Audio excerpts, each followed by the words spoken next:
Friends, ఈరోజైతే మేము చికెన్తోని లేయర్స్గా అయితే రైస్ వేసుకోబోతున్నాము.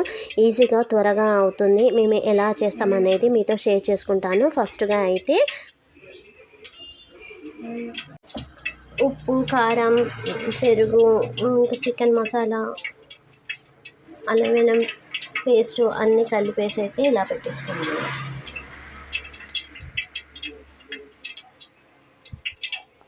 మసాలాలు వేసేసి వాటర్ అయితే పెట్టేసుకుంటాం. ఇప్పుడు ఆయిల్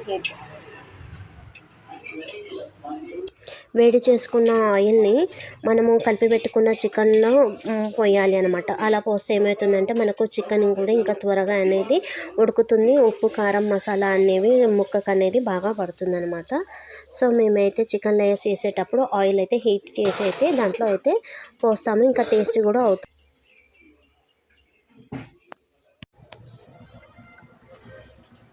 ఇంకా కొత్తిమీర, పుదీనా కూడా ఇంకా అయితే వేసుకుంటున్నాము.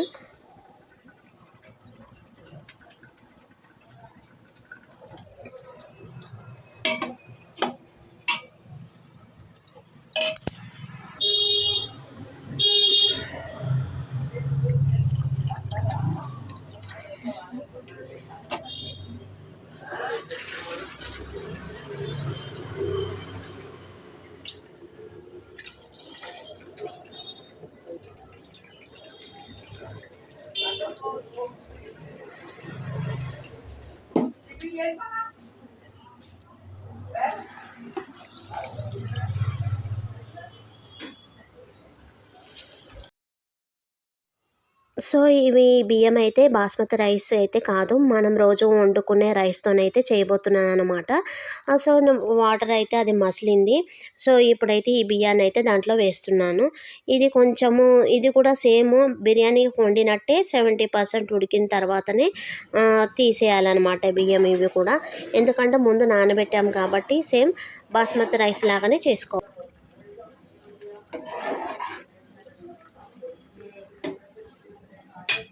ఇక్కడ రైస్ అయితే ఉడుకుతుంది.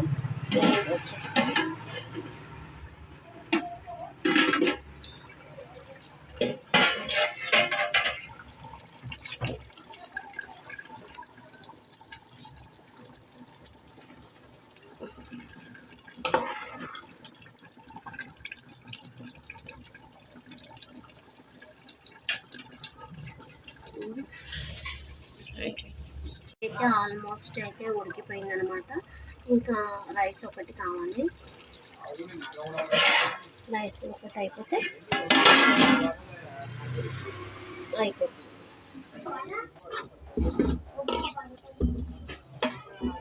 ఇట్లా సపరేట్ చేసుకోవాలి.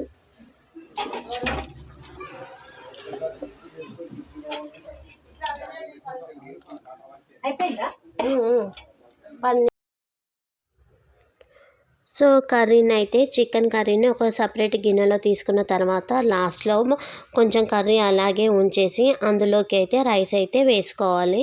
ఈ విధంగా చూపించిన విధంగా వేసుకున్న తర్వాత అందులో మళ్ళీ చికెన్ కర్రీ వేసుకోవాలి లేయర్స్ లాగా.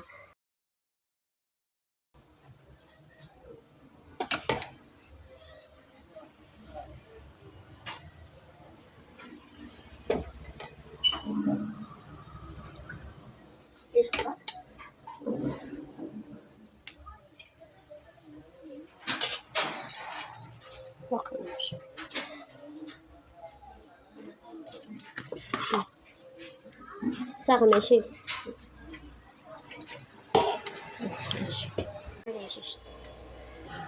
సో అలా పెట్టేసుకున్న తర్వాత చికెను రైస్ అలా వేసుకున్న తర్వాత మళ్ళీ స్టవ్ పైన 10 minutes అయితే పెట్టేసుకోవాలన్నమాట. సిమ్లో పెట్టి దమ్ కావాలి.